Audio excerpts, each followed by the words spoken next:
Assalamualaikum warahmatullahi wabarakatuh. Salam sejahtera bagi kita semua. Shalom, Om Swastiastu, Namo Buddhaya, salam kebajikan.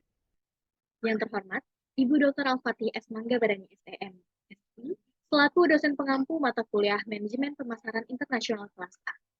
Pada kesempatan kali ini, kami, mahasiswa Fakultas Ekonomi dan Bisnis UPN Veteran Jakarta, akan mempresentasikan hasil analisis kami dari topik 9 mengenai Global Marketing Entry pada perusahaan McDonald's. Oke, boleh di next. Nah, kami mahasiswa Fakultas Ekonomi dan Bisnis UPN Veteran Jakarta beranggotakan Sita Freya Karima dengan tim belakang 04, lalu ada Rasyada Maryanti, selanjutnya ada Aulia Rahmayanti, kemudian ada Syahla Putri Nur Fajar, lalu ada Triana Wulandari Ningsi, dan yang terakhir ada Friska Aprilia.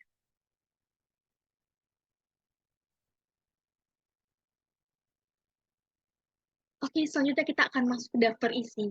Lalu, daftar isi ini berisikan ada definisi lisensi, kelebihan dan kekurangan lisensi, definisi waralaba, perbedaan lisensi dan waralaba, definisi aliansi strategi, lalu ada jenis-jenis aliansi strategi, dan yang terakhir ada studi kasus pada perusahaan McDonald's. Oke, boleh di next.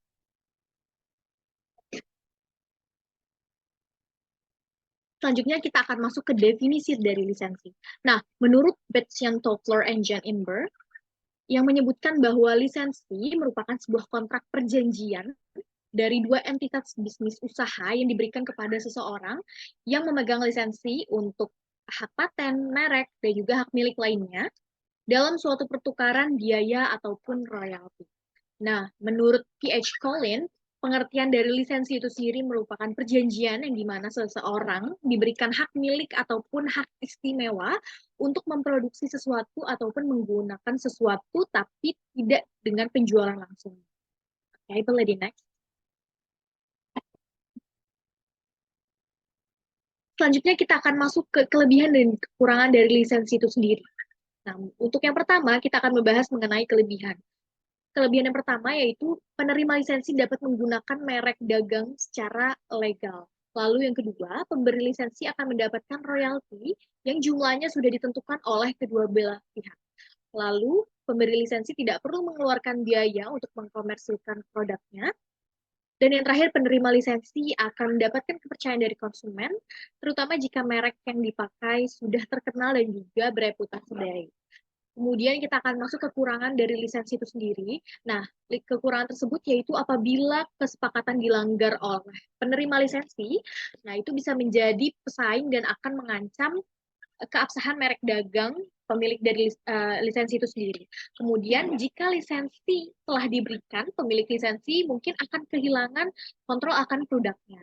Lalu kemudian uh, adanya kemungkinan butuh waktu untuk menerima royalti dan tergantung dari kesepakatannya itu sendiri. Dan yang terakhir kekurangannya yaitu untuk penerima lisensi memiliki resiko besar terhadap penjualan dari produk tersebut. Oke, boleh di next.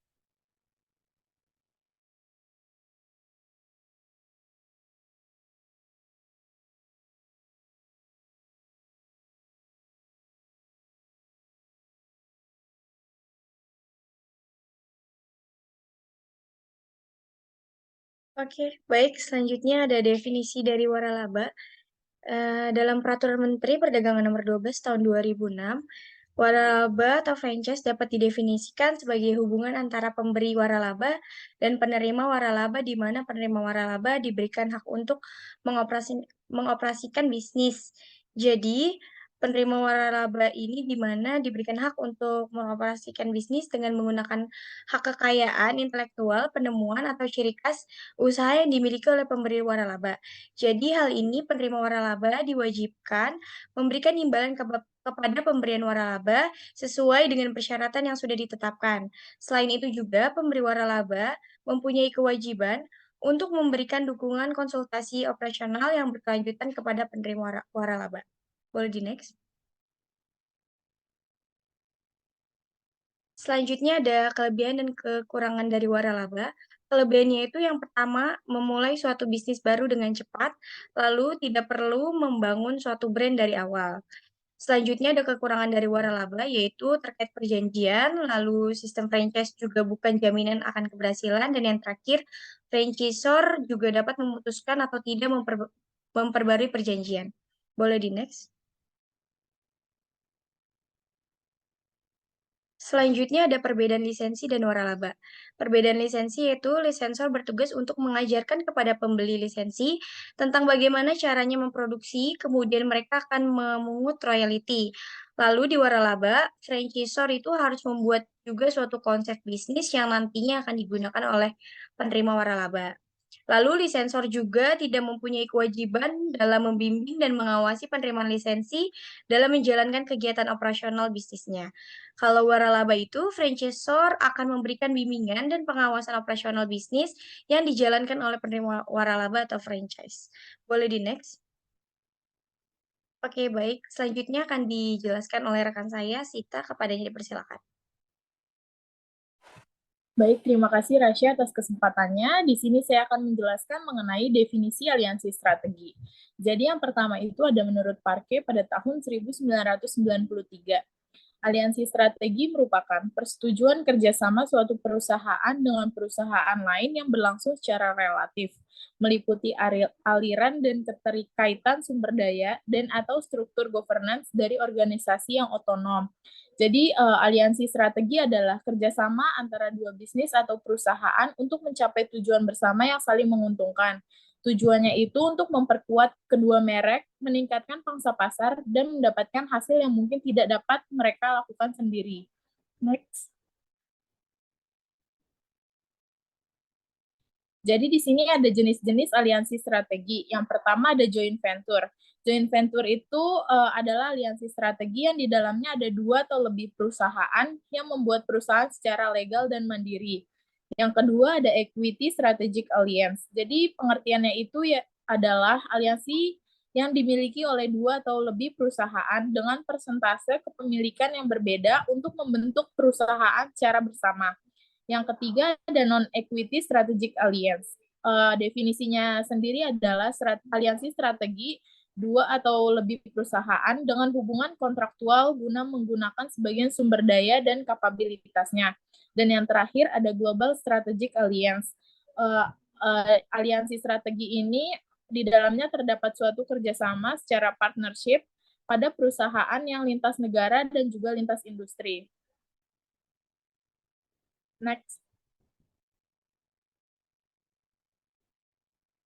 Baik, untuk studi kasus akan dijelaskan oleh rekan kami, yaitu Syahla. Kepadanya dipersilahkan.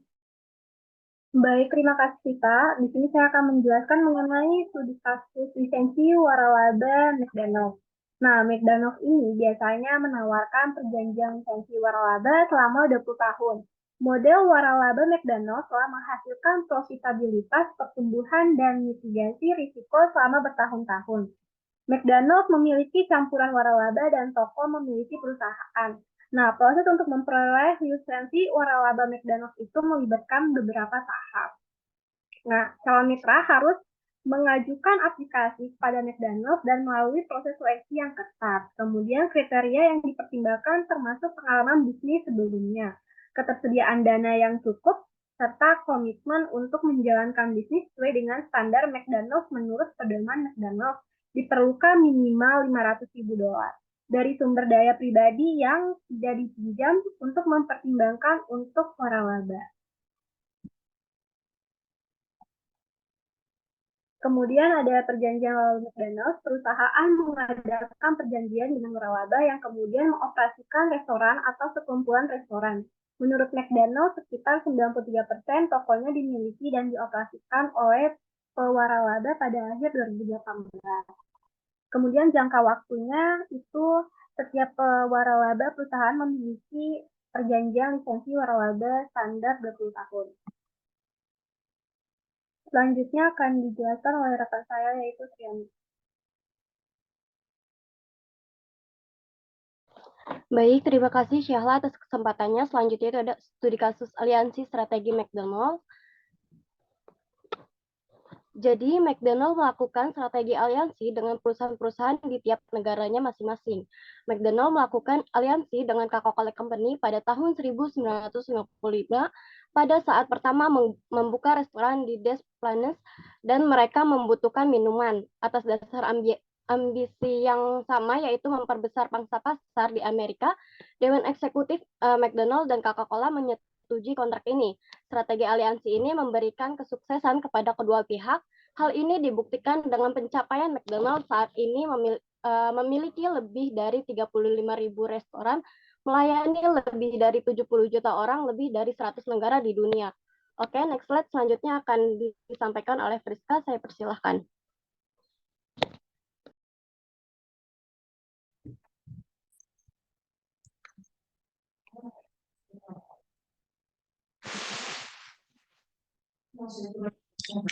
Baik, terima kasih Triana. Selanjutnya pada kerjasama tersebut, kedua perusahaan ini membuat suatu penawaran eksklusif. Yang pertama, The Joint Expensive Vision. McDonald's dan Coca-Cola berbagi misi yang sama, visi untuk memperluas secara global. Yang kedua, Source of Value. Aliansi adalah metode untuk mencapai pertumbuhan yang lebih cepat dan lebih murah. Yang ketiga ada area of sale operation. Yang pertama ada market expansion. Kedua perusahaan itu adalah pemimpin di bidang bisnis serta memiliki sumber yang banyak sekali dan pengalaman operasi bisnis yang cukup baik, cukup lama sehingga menambah simetri dengan visi global. Coca-Cola sering menyediakan kantor yang ada di berbagai daerah sebagai dasar operasi untuk McDonald's. Yang kedua ada product development. Pengetahuan dan keahlian Coca-Cola menjadi suatu keuntungan bagi McDonald's dalam perkembangan produknya. Pada tahun 1993, Coca-Cola menawarkan saran bisnis penawaran produk dari McDonald's. Menciptakan extra value pada tahun 2002, keduanya posisi strategi kolaboratif untuk Amerika Latin, merancang melakukan pengujian kemasan baru untuk minuman. Selain itu, baru-baru ini Coca-Cola membantu McDonald's membuat lini produk baru, yaitu smoothie milk. Yang ketiga ada unique strategi varian created by the integrative supply chain. Rantai pasok yang unik dan dalam kerjasama McDonald's dan Coca-Cola menciptakan suatu nilai tambah bagi kedua perusahaan. Bukti menunjukkan bahwa rasa terbaik dari Coca-Cola hanya tersedia di McDonald's karena mereka membentuk sistem yang unik untuk pengiriman dan produksi Coca. Sirup Coke biasanya disampaikan di dalam kantong plastik, namun karena McDonald's menjual jumlah yang lebih besar dari Coke, sirup dapat disampaikan dalam stainless steel truk tangki. Selain itu, McDonald's memiliki filter reserve osmosis menawarkan air bersih. Baik, selanjutnya saya berikan kepada moderator. Baik, terima kasih Priska atas kesempatannya. Baik, sekian presentasi dari kami. Terima kasih atas perhatiannya. Mohon maaf apabila ada tutur kata yang kurang berkenan. Melihat dompet rasanya hampa, padahal kita lagi butuh. Cukup sekian dan sampai jumpa. Wassalamualaikum warahmatullahi wabarakatuh.